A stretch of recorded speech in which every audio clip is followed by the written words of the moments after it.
भारत के 4 धामों में से एक बद्रीनाथ धाम सरकारी सनक की भेंट चढ़ गया है। स्मार्ट हिल सिटी या स्मार्ट धाम बनाने के नाम पर बद्रीनाथ को मलबे के ढेर में तब्दील किया जा चुका है। सैकड़ों दुकानें तोड़ दी गई हैं और कई पवित्र जलधाराओं का अस्तित्व खत्म हो गया है। कई छोटे छोटे मंदिर तोड़े जा चुके हैं।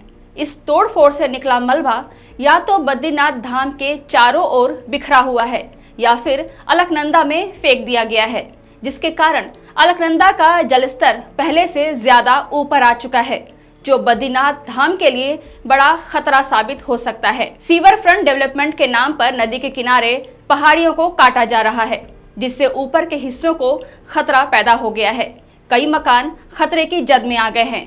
बद्रीनाथ मंदिर के एक हिस्से में भी झुकाव आ गया है। इस हिस्से को लोहे के गार्डर का सहारा दिया गया है। आम लोगों को यह झुकाव महसूस न हो, इसके लिए मंदिर के प्रभावित हिस्से को ग्रीन नेट से छिपाया गया है। भारी बारिश के कारण बदहाल ऑल वेदर रोड की चुनौतियों को पार करके जनचौक बद्रीनाथ पहुंचा तो करोड़ों सनातनियों की आस्था का प्रतीक ये धाम एक बड़ा बीहड़ प्रतीत हुआ। हमको जो है यहाँ पर साहब रोना आ रहा है। आज हम जो है यहाँ पर फुटपाथ में सो रहे हैं साहब, बड़े दुख की बात है। ऐसे मोदी विकास जरूर कराए, पर हमारा तो जो है घर जो है पूरा बर्बाद कर दिया इन्होंने। हम यहाँ पर साहब 7 भाई थे, 7 भाई, अब 4 भाई हम यहीं पर रोजगार करते थे। कोई मंदिर में रहता था, कोई जो है यहाँ पर जजमानी करता था, कोई कुछ करता था। इन्होंने हमको बेघर कर दिया है। हम आज ये स्थिति है कि हमको अपने बच्चों की फीस देने के लिए बड़ी दुर्दशा हो गई है हमारी। धाम में प्रवेश करते ही चारों तरफ मलबे के ढेर लगे हुए हैं। पोकलैंड और जेसीबी मशीनें अब भी जगह जगह खुदाई कर रही हैं।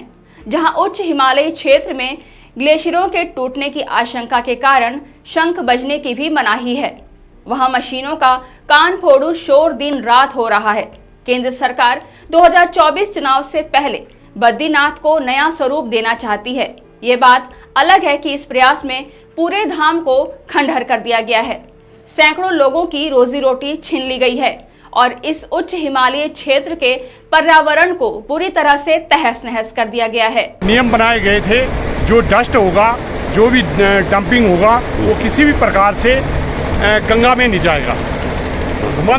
नमामि गंगे के तहत जो नियम बने हुए हैं। और यहाँ एकदम आज ये गंगा जी का जो जल स्तर है ये बढ़ा हुआ है। ये जल स्तर अभी तक हमने इतना कभी देखा ही नहीं। इनकी कमी क्या है कि जितना भी यहाँ एकदम ये मलबा था, ये पूरा गंगा में डाल दिया गया और जो मिट्टी थी वो तो बह के चले गई और जो पत्थर थे वो उनका जल स्तर ऊपर बढ़ गया। ये गढ़वाल मंडल विकास निगम का गेस्ट हाउस देवलोक है और ये गाड़ियां चमोली के जिला अधिकारी और अपर जिला अधिकारी के साथ ही जोशीमठ के उप जिला अधिकारी और तहसीलदार की हैं।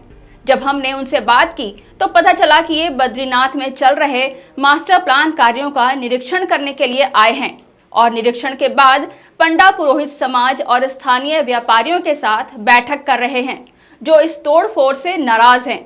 गेस्ट हाउस के बाहर बद्रीनाथ मास्टर प्लान का मैप एक बड़े होर्डिंग के रूप में लगा हुआ है, जिस पर बद्रीनाथ के प्रस्तावित नए स्वरूप को दर्शाया गया है। पास ही बद्रीनाथ में चढ़ाए जाने वाले प्रसाद, वस्त्र आदि की दुकानें हैं, जो अब मलबे के ढेर में बदल चुकी हैं।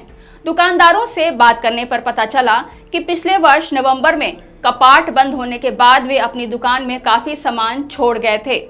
इसमें उनके बर्तन, गैस सिलेंडर आदि शामिल थे।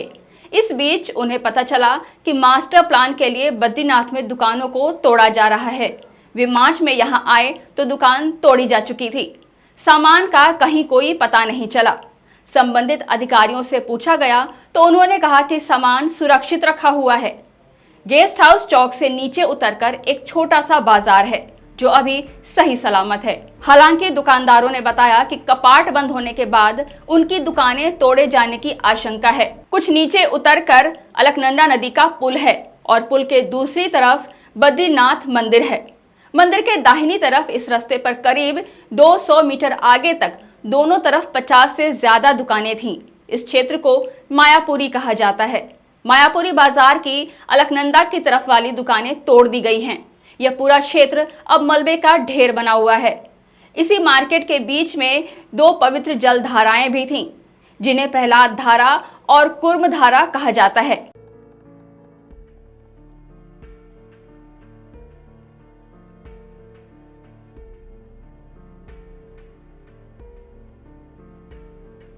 ये दोनों जलधाराएं भी मलबे में दब गईं। बाद में पंडा पुरोहितों के विरोध पर जलधाराओं के ऊपर से मलबा तो हटा दिया गया, लेकिन सुंदर तरीके से सजाई गई ये जलधाराएं अब उजाड़ हैं। इन धाराओं के आसपास मलबे के अलावा प्लास्टिक का कचरा और शराब की बोतलें भी नजर आ रही हैं। मायापुरी मार्केट के दूसरी तरफ वाले दुकानदारों को भी इस सीजन के बाद दुकानें खाली करने के लिए कहा गया है। हालांकि इसके लिए उन्हें प्रशासन से कोई लिखित आदेश नहीं मिला है। तो पहले तो बद्रीनाथ के बारे में आपको एक क्लियर कर दूं कि जो मास्टर प्लान है बगैर सोचे समझे कहीं भी ये ध्वस्त कर दे रहे हैं। और कुछ तो ऐसा हो चुका है कि जहाँ गाबर कंपनी जो यहाँ कंस्ट्रक्शन कर रही है उसके द्वारा उनकी लापरवाही के द्वारा एक बहुत बड़ा भाग धराशायी हो चुका है। उसमें कई दुकानें ध्वस्त हो चुकी हैं, कई मकान ध्वस्त हो चुके हैं और उसके पश्चात भी कई ऐसे इस कगार पे है कि ध्वस्त होने के कगार पर है। जब हमारी वार्ता उनसे हुई थी तो उन्होंने कहा था हम तत्काल प्रभाव से इस पे काम शुरू कर देंगे, लेकिन अभी तक कम से कम 10 दिन हो चुके हैं और इसमें अभी कोई भी कार्यक्रम नहीं हुआ है।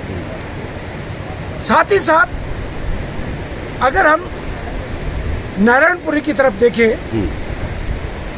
तो ये सारा का सारा जो सामने टूटा हुआ है, अगर आप कैमरा वहां करते हैं तो आपको दिखाई देगा सामने पे ये सारा वो भूभाग है जो गाबर कंपनी की वजह से टूट गया है। और यही स्थिति नर पर्वत पे भी है। नर पर्वत में अगर सच्चा बाबा आश्रम से लेकर के और यहाँ पे बिरला हाउस तक मान लीजिए, ये पूरी की पूरी बेंच ये खोद चुके हैं और कई मकान इसमें ध्वस्त हो चुके हैं और कई ऐसे भी हैं जो ध्वस्त होने की कगार पर हैं। आप देख रहे हैं जनचौक का सोशल मीडिया प्लेटफॉर्म। हमारे YouTube चैनल को सब्सक्राइब करने के लिए बेल आइकन दबाना ना भूलें।